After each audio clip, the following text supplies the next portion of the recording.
ಏನ್ ಗುರು big boss ಮನೆ ಒಳಗಡೆಗೆ ಇವ್ರ ಕಿತ್ತಾಟ. ಅದ್ರಲ್ಲೂ ಮುಖ್ಯವಾಗಿ ಈ ಮಂಜಣ್ಣಂದ್ ಏನು ಅಂತಾನೆ ಅರ್ಥ ಆಗ್ತಿಲ್ಲ ನನಗೆ. ಯಾವ ಕಡೆಯಿಂದ ಹೋದ್ರು ಒಟ್ನಲ್ಲಿ ಗುಮ್ಮಿಸ್ಕೊಂತಾನೆ.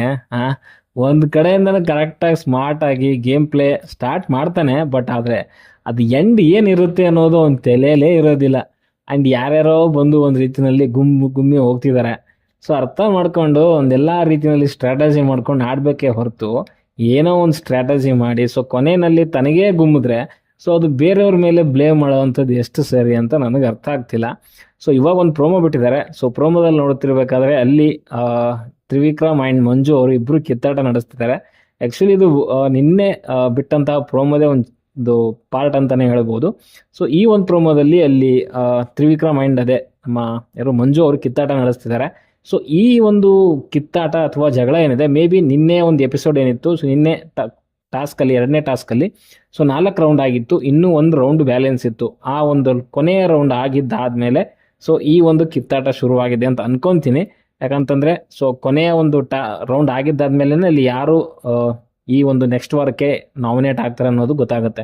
ಸೊ ಆ ಪ್ರಕಾರ ತಗೊಳಕ್ ಹೋದ್ರೆ ನಿನ್ನೆ ಒಂದು ಅಲ್ಲಿ ಸೇಫ್ ಪ್ಲೇಸ್ ಅಲ್ಲಿ ಇರುವಂಥದ್ದು, ಅಂದ್ರೆ ಮುಂದಿನ ಒಂದು ಏನು ಟಿಕೆಟ್ ಟು ಫಿನಾಲೆ ವಾರ ಇದೆ, ಸೊ ಅದಕ್ಕೆ ಅರ್ಹತೆ ಪಡ್ಕೊಳ್ಳೋದಕ್ಕೂ ಟಾಸ್ಕ್ಗೆ ಅರ್ಹತೆ ಪಡ್ಕೊಳ್ಳೋದಕ್ಕೋಸ್ಕರ ಆ್ಯಂಡ್ ನಾಮಿನೇಷನ್ ಅನ್ನೋ ಒಂದು ಏನು ವಿಚಾರ ಬರುತ್ತೆ, ಸೊ ಅದ್ರ ವಿಚಾರವಾಗಿ ಸೊ ಅಲ್ಲಿ ಯಾರ್ಯಾರು ನಾಮಿನೇಟ್ ಆಗ್ತಾರೋ ಸೊ ಅದರಲ್ಲಿ ಮೇ ಬಿ ಇವರು ತ್ರಿವಿಕ್ರಮ್ ಆ್ಯಂಡ್ ಮಂಜು ಇವರಿಬ್ಬರಲ್ಲಿ ಒಬ್ಬರು ನಾಮಿನೇಟ್ ಆಗಿದ್ದಾರೆ ಅಂತ ಅನ್ನಿಸ್ತಾ ಇದೆ. ಅದರಲ್ಲೂ ನನಗೆ ಅನ್ನಿಸ್ತಿರುವಂಥದ್ದು ಮಂಜು ಅವರು ನಾಮಿನೇಟ್ ಮಾಡಿದ್ದಾರೆ ಅಂತ. ಸೊ ನೀವು ನಿನ್ನೆ ನೋಡಿರೋ ಪ್ರಕಾರ ಅಲ್ಲಿ ಸೊ ಅಲ್ಲಿ ಅರ್ಹರು ಮತ್ತು ಅನರ್ಹರು ಇದರಲ್ಲಿ ಸೊ ಅರ್ಹರು ಇರೋದ್ರಲ್ಲಿ ಮಂಜು ಇದ್ರು ಆ್ಯಂಡ್ ಹನುಮಂತು ಇದ್ರು and Trivikram and captain Rajat ಅವರು ಇರ್ತಾರೆ ಅರ್ಹರು ಇದರಲ್ಲಿ. ಆ್ಯಂಡ್ ಇನ್ನು ಉಳಿದಂಥವರೆಲ್ಲ ಅನರ್ಹರು ಇರ್ತಾರೆ. ಸೊ ಲಾಸ್ಟ್ ಗೇಮ್ ಯಾರು ವಿನ್ ಆಗ್ತಾರೆ ಸೊ ಅವರು ಅರ್ಹರು ಅನ್ನೋ ಒಂದು ಪ್ಲೇಸ್ಗೆ ಬರ್ತಾರೆ. ಸೊ ಮೇ ಬಿ ಆ ಒಂದು ಫೈನಲ್ ರೌಂಡಲ್ಲಿ ಸೊ ಅಲ್ಲಿ ನಮ್ಮ ಯಾರು ಧನರಾಜ್ ಅವ್ರು ವಿನ್ ಆಗಿದ್ದಾರೆ ಅಂತ ಗೊತ್ತಾಗ್ತಿದೆ. ಆ್ಯಂಡ್ ಅದ್ರ ಜೊತೆಗೆ ಸೊ ಇಲ್ಲಿ ಒಬ್ಬರು ಆ ಕಡೆ ಬರಬೇಕಾಗತ್ತೆ. ಸೊ ಆ ವಿಚಾರದಲ್ಲಿ ಸೊ ಅಲ್ಲಿ ಮಂಜುನ ಈ ಹನುಮಂತ ಆ್ಯಂಡ್ ಯಾರೋ ತ್ರಿವಿಕ್ರಮ್ ಸೇರಿ ಇಬ್ಬರು ಹೊರಗಡೆಗೆ ಹಾಕಿರ್ಬೋದು ಒಮ್ಮತದ ಮೇರೆಗೆ. ಇಲ್ಲ ಒಮ್ಮತನೇ ಬಂದಿಲ್ಲ ಅಂತಂದರೆ ಧನರಾಜ್ ಅವರು ಸೊ ಅಲ್ಲಿ ಯಾರು ನಮ್ಮ ಮಂಜುನ ಇಲ್ಲ ತ್ರಿವಿಕ್ರಮ್ ಅವ್ರನ್ನ ಆಚೆ ಕರೆದಿದ್ದಾರೆ ಅಂತ ಅನ್ಸುತ್ತೆ. ಸೊ ಇವರಿಬ್ಬರ ಮಧ್ಯೆನೇ ಇವಾಗ ಜಗಳ ಶುರುವಾಗಿದೆ, ತ್ರಿವಿಕ್ರಮ್ ಆ್ಯಂಡ್ ಮಂಜು. ಸೊ ಇಬ್ಬರಲ್ಲಿ ಒಬ್ರಂತೂ ಪಕ್ಕ ಹೊರಗಡೆ ಬಂದಿದ್ದಾರೆ ಆ್ಯಂಡ್ ನಾಮಿನೇಟ್ ಕೂಡ ಆಗಿದ್ದಾರೆ ಅಂತ ಕ್ಲಿಯರ್ ಆಗಿ ಗೊತ್ತಾಗ್ತಿದೆ. ಸೊ ಅದಕ್ಕೋಸ್ಕರನೇ ಈ ಒಂದು ಕಿತ್ತಾಟ ಶುರುವಾಗಿದೆ. ನಿನ್ನೆ ಕೊನೆಯ ರೌಂಡ್ ಆಗಿದ್ದು ಏನು ಆಯಿತು, ಸೊ ನಿನ್ನೆ ಒಂದು ಟಾಸ್ಕ್ನ ಕೊನೆಯ ರೌಂಡ್ 5th ರೌಂಡ್ ಆಗಿದ್ದಾದ್ಮೇಲೆ ಈ ಕಿತ್ತಾಟ ಶುರುವಾಗಿದೆ ಅಂತಲೇ ಹೇಳ್ಬೋದು. ಆ್ಯಂಡ್ ಇಲ್ಲಿ ಧನರಾಜ್ ಅವರು ಅರ್ಹರು ಒಂದು ಪ್ಲೇಸ್ಗೆ ಬಂದಿದ್ದಾರೆ ಅಂತ ಅನ್ನಿಸ್ತಾ ಇದೆ ನನಗೆ.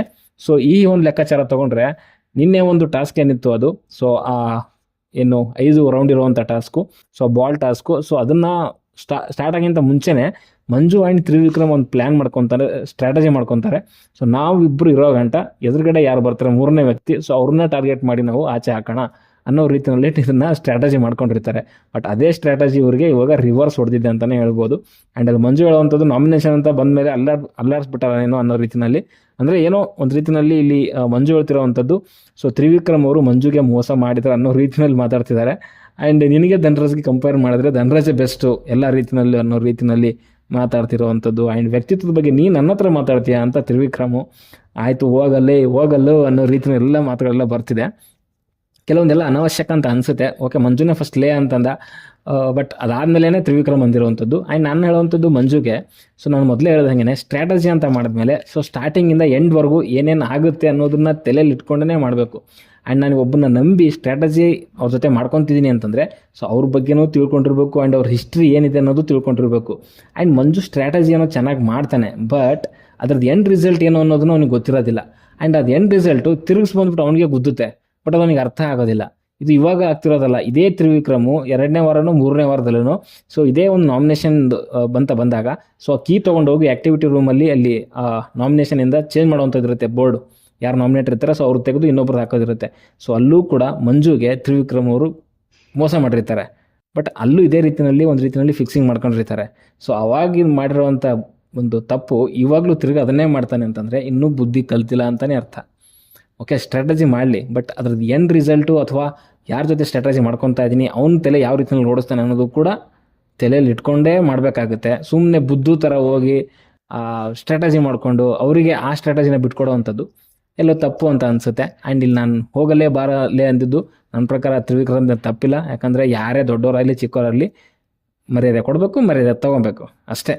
ಆ್ಯಂಡ್ ಇಲ್ಲಿ ಒಂದು ರೀತಿಯಲ್ಲಿ ಇಬ್ಬರು ಮಧ್ಯೆ ಸೊ ಧನರಾಜ್ಗೆ ಒಂದು ರೀತಿಯಲ್ಲಿ ಲಾಭ ಆಗಿರೋ ರೀತಿಯಲ್ಲಿ ಕಾಣಿಸ್ತಾ ಇದೆ. ಆ್ಯಂಡ್ ಅಲ್ಲಿ ಧನರಾಜ್ ಯಾಕೋ ಗೊತ್ತಿಲ್ಲ ಸಪ್ಪು ನಿಂತ್ಕೊಂಡಿದ್ದೆ, ಅದು ಏನಕ್ಕೆ ನಿಂತ್ಕೊಂಡೋ ಏನು ಎತ್ತ ಅಂತ ಅರ್ಥ ಆಗಲಿಲ್ಲ ನನಗೆ. ಸೊ ಮೇ ಬಿ ನಾನು ಅಜುಮ್ಷನ್ ಏನು ಮಾಡ್ಕೊಂಡಿದ್ದೀನಿ ಅದು ಬಿಟ್ಟು ಬೇರೆ ಏನಾದರೂ ಆಗಿದೆಯಾ ಅನ್ನೋದು ಕೂಡ ನಾವು ಎಪಿಸೋಡ್ ನೋಡಿದಾಗಲೇ ಗೊತ್ತಾಗುತ್ತೆ. ಆ್ಯಂಡ್ ನನ್ನ ಒಂದು ಚಾನಲಲ್ಲಿ ನನಗೆ ಏನು ಅನಿಸುತ್ತೆ, ನನ್ನ ಇಮ್ಯಾಜಿನೇಷನ್ ಪ್ರಕಾರ ಅಜುಮ್ಷನ್ ಪ್ರಕಾರ ಏನು ಅನ್ನುತ್ತೆ ಅದನ್ನು ಮಾತ್ರ ಹೇಳಬಲ್ಲೆ ಹೊರತು ಸೊ ಅಲ್ಲಿ ಏನಾಗಿದೆ ಅನ್ನೋದು ನನಗೂ ಗೊತ್ತಿಲ್ಲ. ಬಟ್ ಆಲ್ಮೋಸ್ಟ್ ನಾನು ಏನೇನು ಅಜುಮ್ಷನ್ ಅನ್ಕೊತೀನಿ ಅಥವಾ ಪ್ರೋಮೋ ನೋಡಿ ಏನೇನು ಹೇಳ್ತೀನಿ ಅದು ಆಲ್ಮೋಸ್ಟ್ ಒಂದು 80 to 90% ಸರಿಯಾಗೇ ಇರುತ್ತೆ. ಓಕೆ, ಸೊ ಇಷ್ಟು ಹೇಳಲಿಕ್ಕೆ ಇಷ್ಟಪಡ್ತೀನಿ. ಓಕೆ, ಸೊ ನಿಮ್ಮ ಅನಿಸಿಕೆ ಅಭಿಪ್ರಾಯಗಳು ಏನು ಅಂತ ಕಮೆಂಟ್ ಬಾಕ್ಸಲ್ಲಿ ತಿಳಿಸಿ ಅಂತ ಹೇಳ್ತಾ ಸದ್ಯಕ್ಕೆ ಹೊಡೆದಷ್ಟೇ ಮುಂದಿನ ನೋಡೋದಲ್ಲಿ ಸಿಗೋವರೆಗೂ ಛಾ ಬಾಯ್ ಬಾಯ್.